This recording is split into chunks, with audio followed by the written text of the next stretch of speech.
So how you doing? Hey, we're gonna do a tuning video for you today.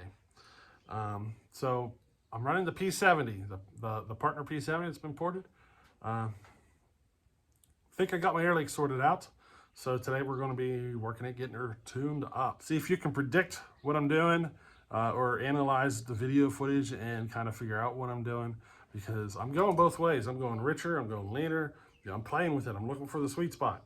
So see if you can predict where I'm headed and so forth. I can tell you this saw's a little different. Most of my tuning process is definitely on the low side. She's just a little, the carburetor is very touchy, I guess you can say. So a little bit sometimes goes a long way, but the saw wants a lot more fuel on idle than you would expect. So, you know, that kind of threw me off a bit on this tuning, and I want you to kind of watch out for that.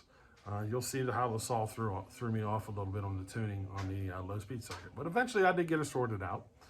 Now, another thing I've started to notice is I think I'm going to go back into the saw and do a little work to the intake.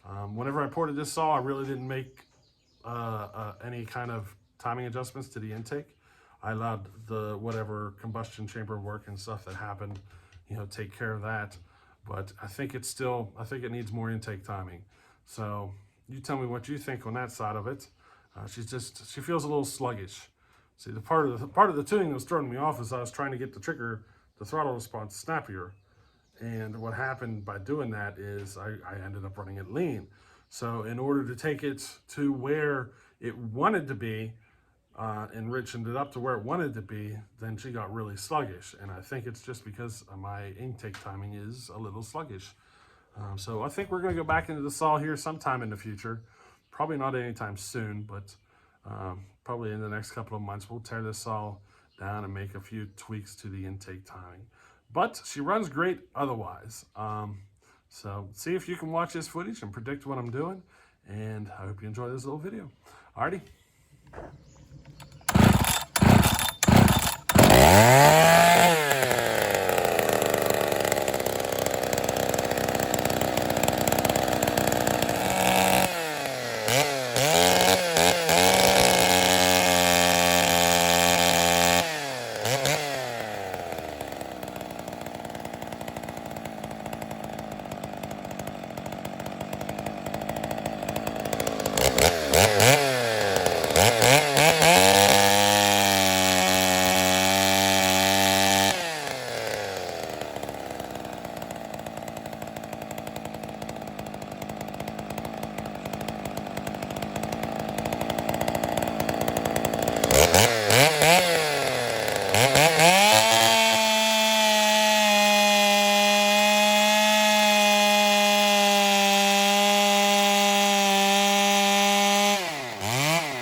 Alrighty, so there you go. I'm pretty convinced that it needs more intake timing. You guys tell me what you think. You know, she feels a bit sluggish, and if the intake timing is that bad that it's running this way, I got a feeling we might actually gain a little more power whenever we get the intake timing set up the way it needs to be. So, you know, whenever I built this saw, it was quick. It's kind of a spur of the moment, throw it together. It had been sitting here. Briscoe had done all the machine work for me, and it had been sitting here, and I wanted to get it thrown together real quick to take the hopper stock. So I got her together and everything, but things like a timing adjustments and everything on your intake, it's one of those things that, you know, you can always take more later, but if you take too much, it's hard to get it back. And it was hard for me to kind of guess if I had enough. So I kind of left it alone, and I figured, you know, later on I could come back in and make the adjustments. And that's, I think, what we're going to do. I think she needs a little more intake timing. But I'll wait for you guys to tell me what your opinions are on it. But I can't stop looking at the saw, can you tell? I'm over here staring at the saw and I'm talking to you. But anyway, hey, we'll catch you on the next one. Later.